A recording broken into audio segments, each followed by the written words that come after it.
Everybody, this is Garrett with Earth and Time, and today I'm coming to you on an adventure to track dinosaurs. So I'm in St. George, Utah, which sits in the southwestern corner of the state of Utah, really close to Arizona and the Nevada border.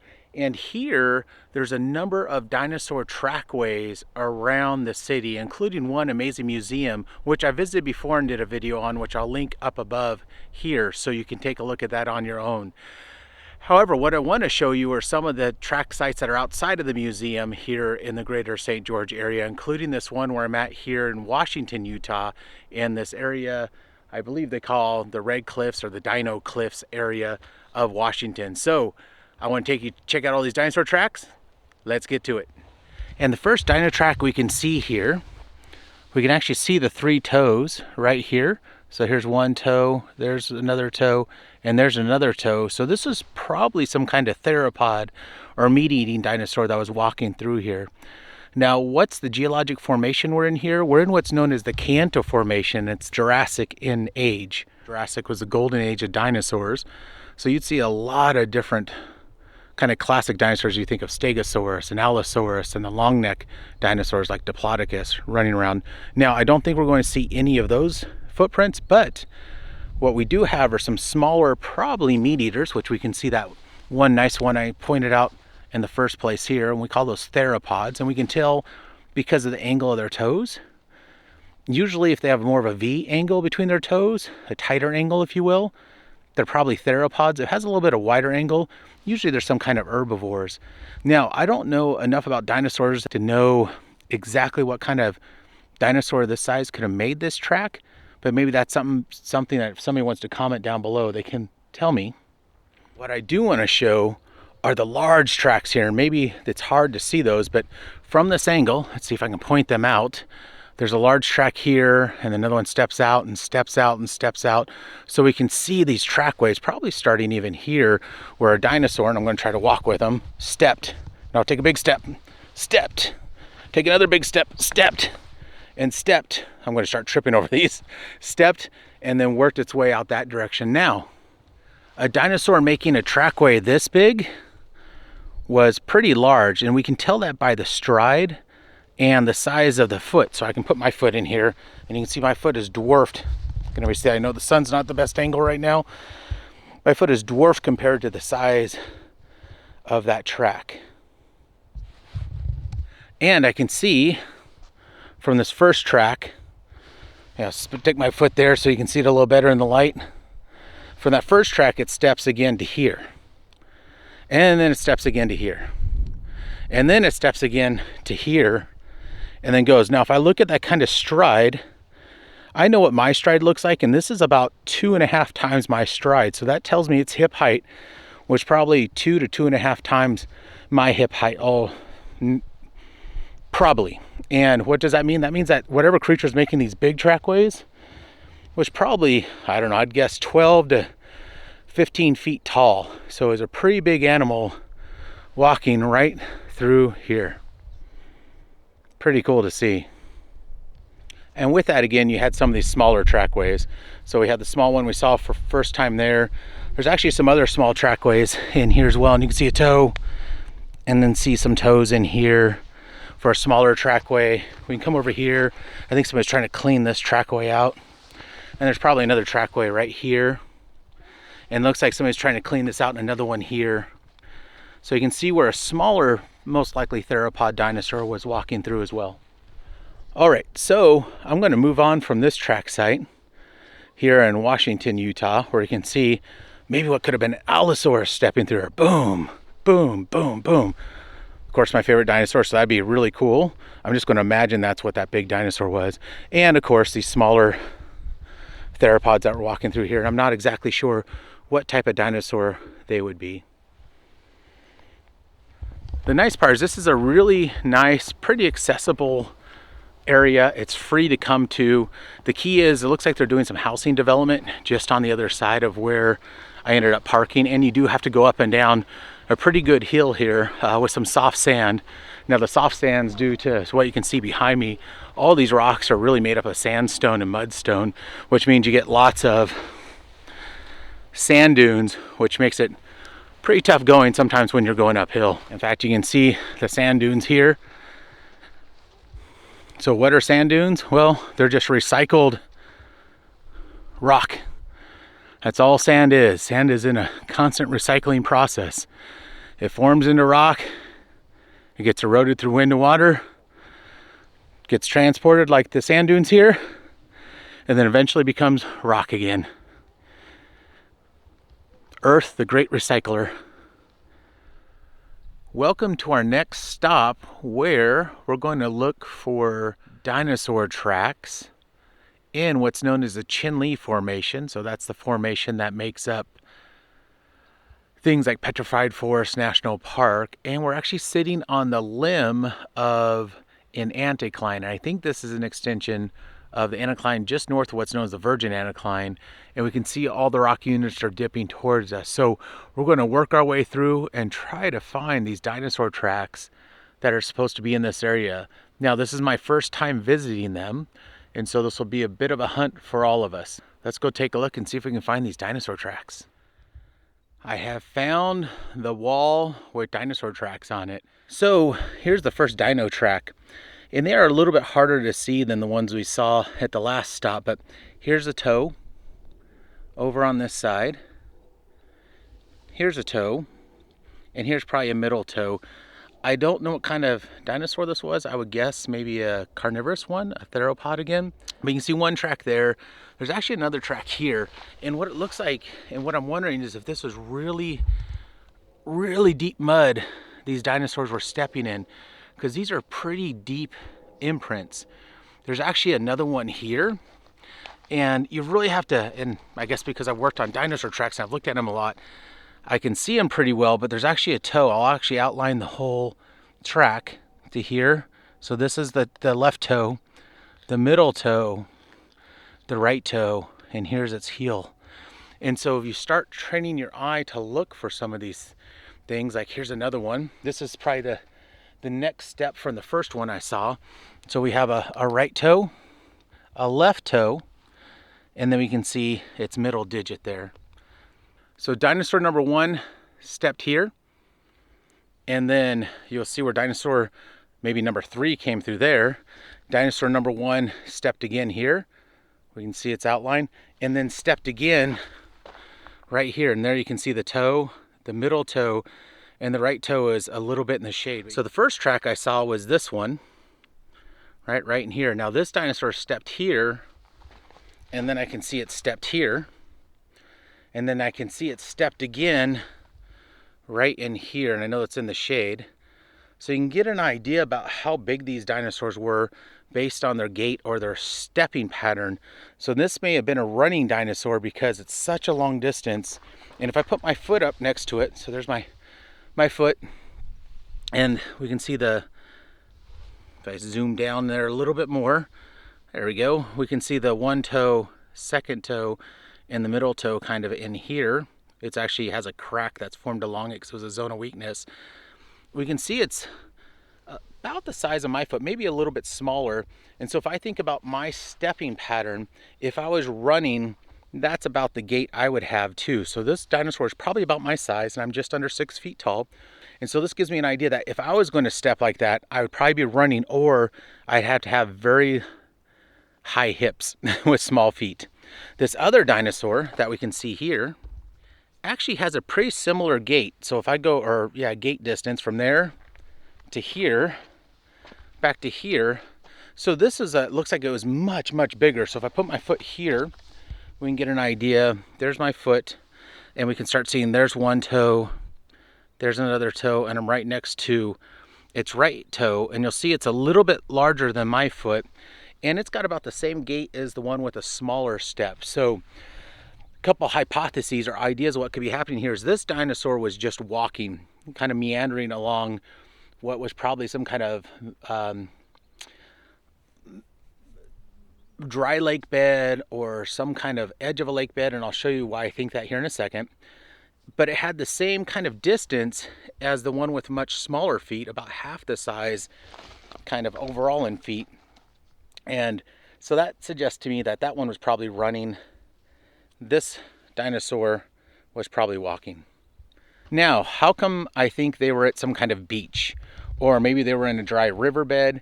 But what I can see, and you all can see this as well, is anybody who's ever seen mud cracks along a dry riverbed, and in fact, I'll come back right by this dinosaur track here I put my foot by a minute ago, you can see these patterns that develop. And these are classic patterns that develop in mud cracks.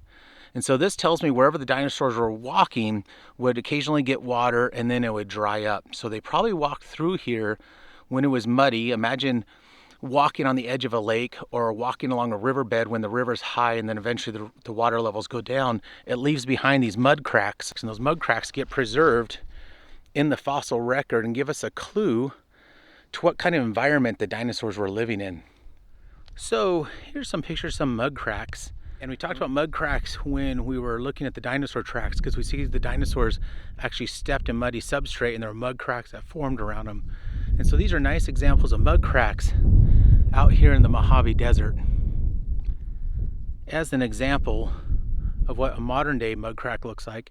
And we can actually see these in the fossil record as well. And as I look around, there's a lot more dinosaur tracks. I think this is part of a dinosaur track here. I can actually see there's another one here, and a lot of these may be pretty weathered or washed out. I can tell as this was a really active area for these dinosaurs. We saw the series of tracks that are down there. You'll see I'm up about 10 feet higher, 3 meters or so higher than I was before. Now I've come up here and I see a different set of tracks going a different direction. In fact, I can see a couple set of tracks up here, so I'm going to try to be very careful. But there's one right here, if everybody can see that. I've got a toe, and a toe here, and this reminds me of some kind of theropod. So this would have been some kind of meat eater. There's actually another one right where you can see the dirt is starting to fluff off here. So you can see it's starting to erode, but here's a toe. Here's a toe right here. So I'll put that for the middle toe as best I can.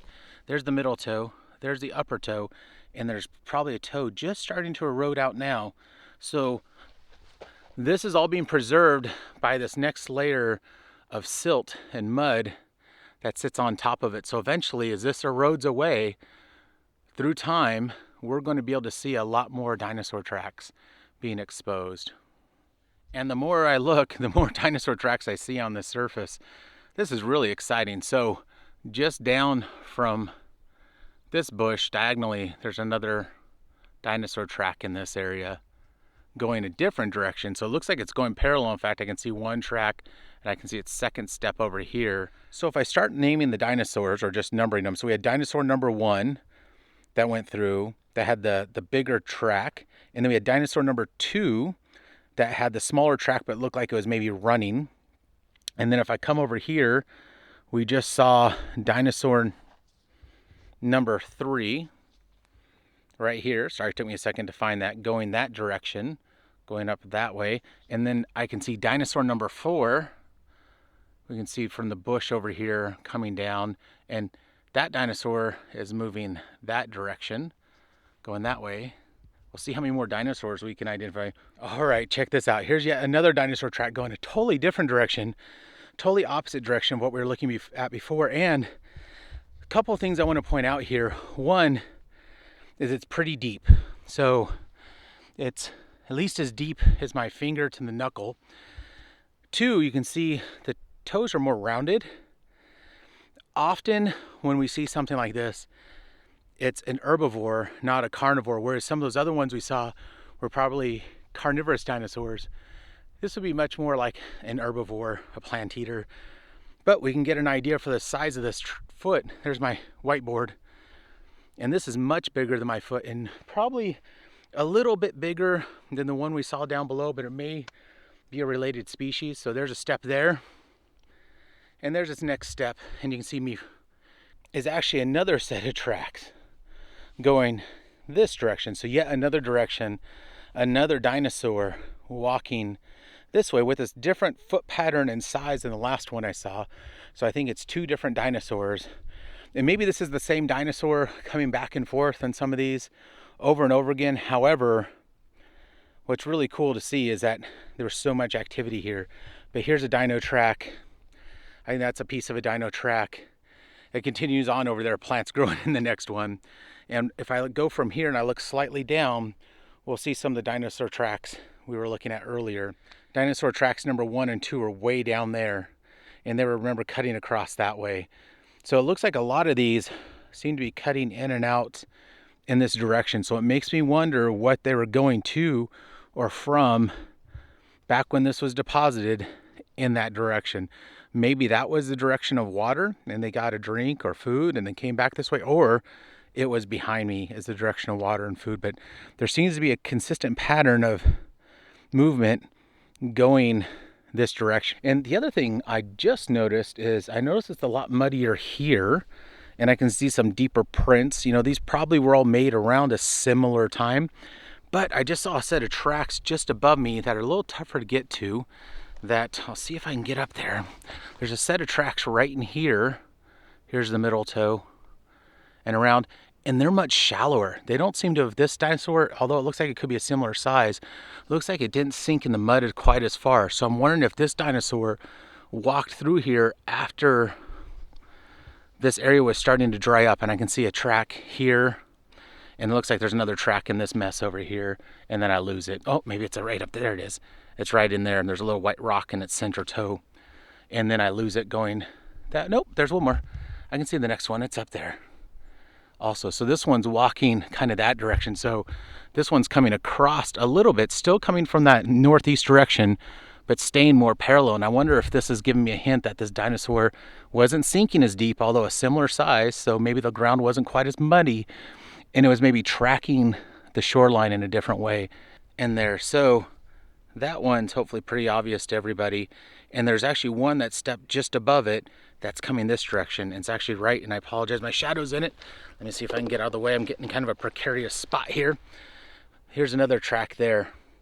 And this one's going that direction, which is, I think, our friend over on this side, stepping that way. And then this other dinosaur's coming the other direction, but I can't see. Maybe, I think maybe that's it right down there, right against the edge, and maybe right there, and maybe right there. And it's working its way. I'll get out of the sun on that side, and you can see it right down in there, and you can see it stepping. Now, I think based on the foot morphology, maybe these are two different dinosaurs, and somebody who's much more of an ichnology expert could tell me more about it. But what an interesting story to start putting together. And I'd be curious if somebody's hopefully published on this and started measuring all these directions and all these tracks. And since I've come all the way up here, now I'm at the apex. My car is down there, so you can see where I parked. If anybody ever wants to come here, you actually park at this little gate there. If you take the path and go to the right from where I'm looking at, so it'd be the left as you're coming towards me, that's where you go to the petroglyphs and that little creek. And then if you go to your right, you actually come down this trail, and you're going to come down until you see this break in the beds, and this is the face that has the dinosaur tracks. You can actually see how all these ridges have been tilted up, and they're up on their side, and that's because there's an event out here known as a severe orogeny, which is a big mountain building event during the time of the dinosaurs, kind of the late time of the dinosaurs, what's known as the Cretaceous. And it folded and warped a lot of the rocks in this area, and rocks that would have been flat, right? We know these rocks down here would have been flat because we can see the dinosaur tracks. And if the dinosaur was walking up a hill like I was in mud, what would happen? It would slip right down. So we know these rocks were originally flat, and then through some kind of events, they've actually been rotated up. And it creates what's called an anticline, which is basically a big dome that comes over. So let me show you what that looks like on my trusty whiteboard. We're going to do a quick geology lesson out here. So geology lesson with G. And what I'm going to start with is just showing you what the layers look like flat. So before they were in this state that they're in today, these were all deposited fairly flat. So you'll see there's numbers 1, 2, and 3. 1 would have been deposited before 2. That would have been deposited before 3. Much like you'd layer a cake if you were making a cake, right? You have to put the bottom layer down first before you can put each subsequent layer on top. Geology works the exact same way. So there's two things or principles here that we'll talk about. One is the law of superposition. That is, the oldest is on the bottom, youngest is on top. And the idea of original horizontality, especially for things like sedimentary units, where these are going to be deposited fairly horizontal or flat, to looking like this, where they're on their side tilted up. So now what I've done is I've created compression or structure on those flat units, and I crunch them together. Now, I realize there's a space issue here. I had those things only that big on here, right? But obviously if I did the line, what they call the line length here, they'd be much longer. This is a schematic I'm just trying to draw to help you all understand what we're looking at. And so what an anticline is where you fold the earth and the inside are the oldest layers going younger outward. So when I look at the scenery around me, I know the units are older going towards the middle of the anticline or the hill if it was to erode down, which in this case you can see it's eroding. And I know as I move this way, each of these subsequent units are younger and younger. And again, they've all been folded based on this idea of some kind of compression in this area. Some kind of fault at depth has crunched this whole section together. Now, what we see here is because of many, many, many years of erosion, and it ends up looking something like this, where we probably have some deeper valleys. So let's say number 2 are our dinosaur tracks. You know, we probably have some deeper valleys in here as well, coming through here and then coming through this area. And so you'll end up having the whole hill that was originally here and formed eroded down and off, but you'll still preserve kind of what's in what we call the core of the anticline. And that's actually, when we go back towards the petroglyphs, I'll see if we can look through that little opening there and we can take a look at kind of what the core looks like. But this gives you an idea of what an anticline, A-N-T-I-C-L-I-N-E, looks like through time. Starts flat, gets folded up, and then gets eroded down. And that's exactly what we're standing in and what we saw with the dinosaur tracks, and that's why they're exposed today. Okay, we're going to say goodbye to these beautiful tracks, and we have one more stop I want to make to show you some dinosaur tracks somewhere else new I've never been to. One more thing I'll say is if you do come out here, please be careful. Try to preserve these tracks for future generations and for scientists to study. It does tell us a bit about the history of the earth, tells us the history of dinosaurs, and it's really exciting to be this close to somewhere where dinosaurs quite literally walked through. So often we think of dinosaurs, we think of the bone fossils, which is just where they died and basically came apart, right? And we find those bones, but this actually records the movement and the life of dinosaurs. So trackways are incredibly special and incredibly rare. So please take good care of them when you come out and visit. And here's that view inside where the rivers come through, or the creek, and we can see through there that those are older rocks. We can zoom in there and indeed we can see what's more of the classic Chinle formation, which has that little purplish white color in there. So that again suggests to me that we are potentially a bit younger than that, because we see that coming towards us. And so maybe we are sitting on this unit immediately above Chinle, which would put us at a similar time frame, I believe, to what we were seeing at the St. George Dinosaur Track site.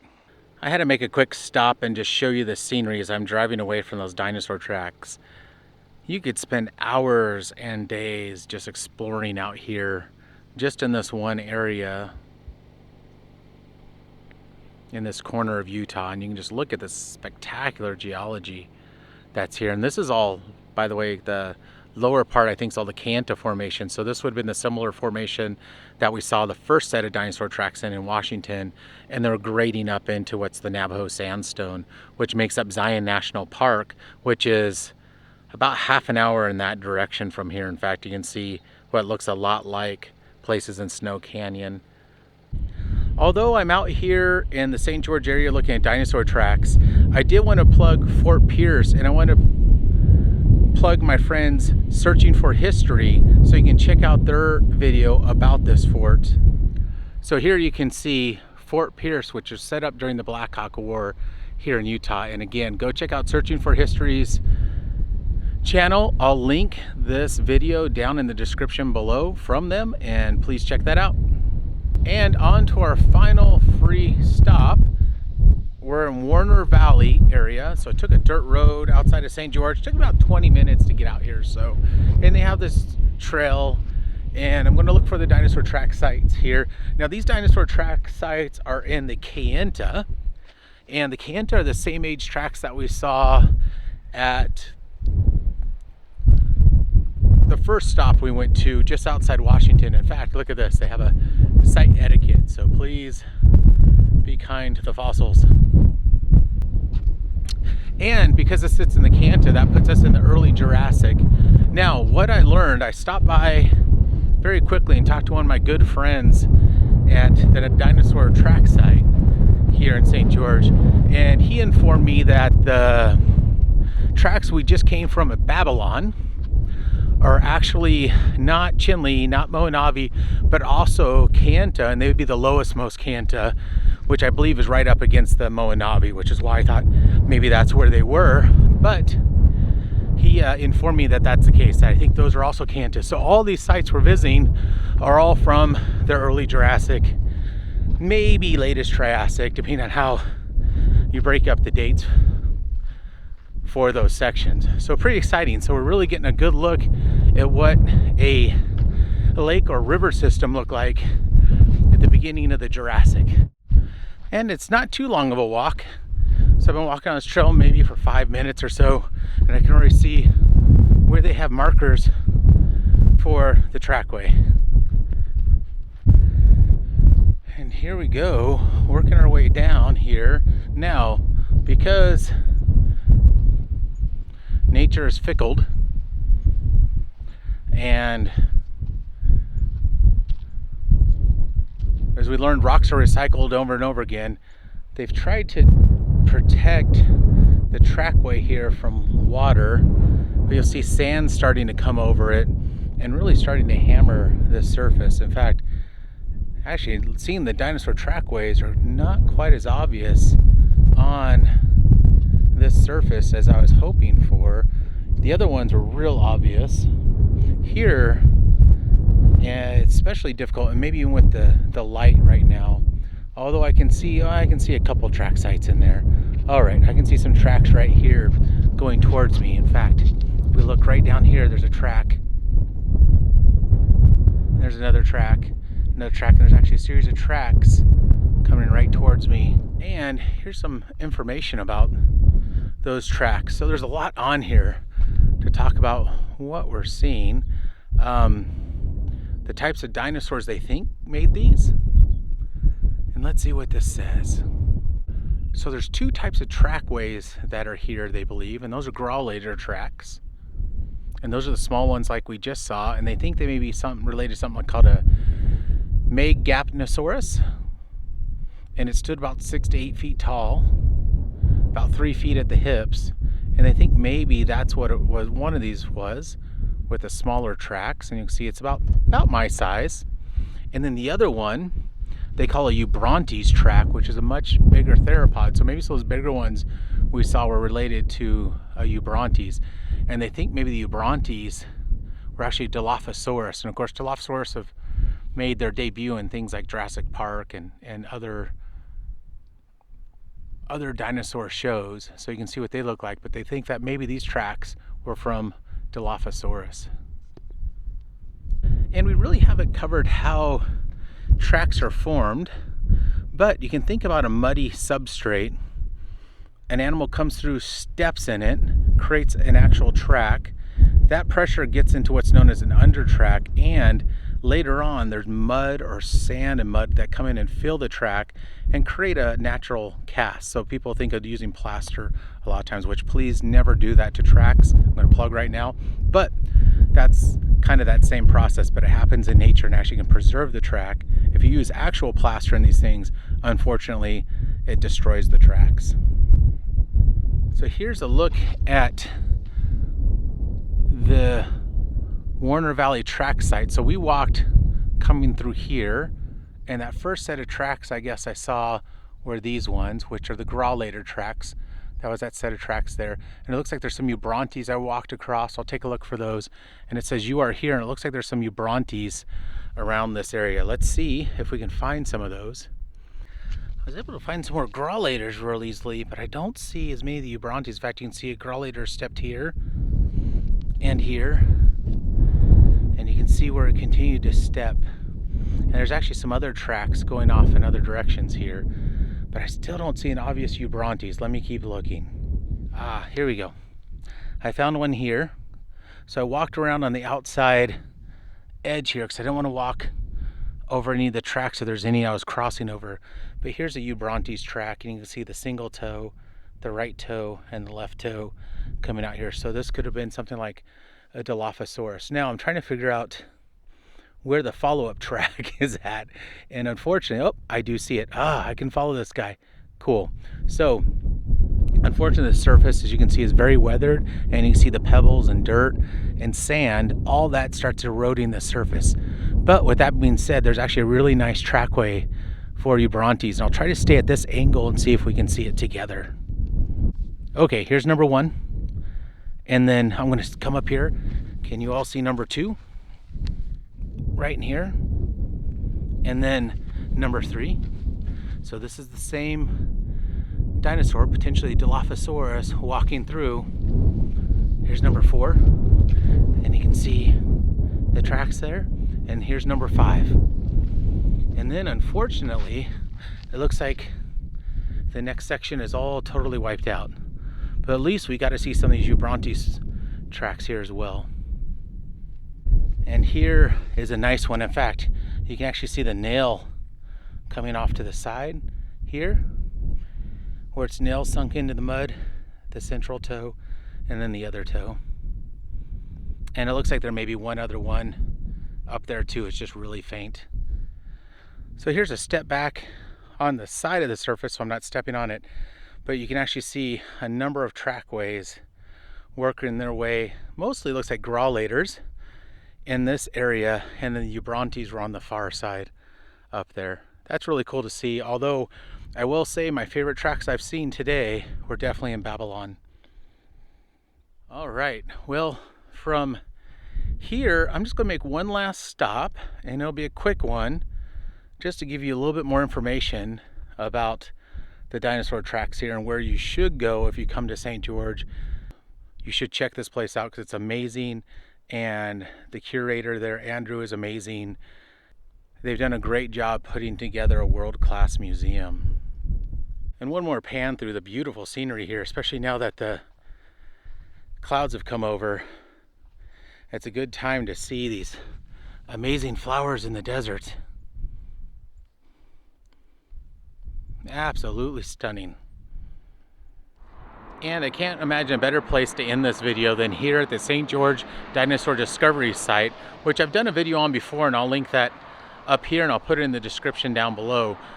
But this is one of the best preserved track sites potentially in the entire world, and they have this amazing museum here right in the same area where I've been showing you all the other track sites. So if you get a chance, you come to southern Utah, you can look at those other track sites for free, but I highly recommend you come here and check out this site as well. And I will put a link down below for their information, and you can look at the prices and hours.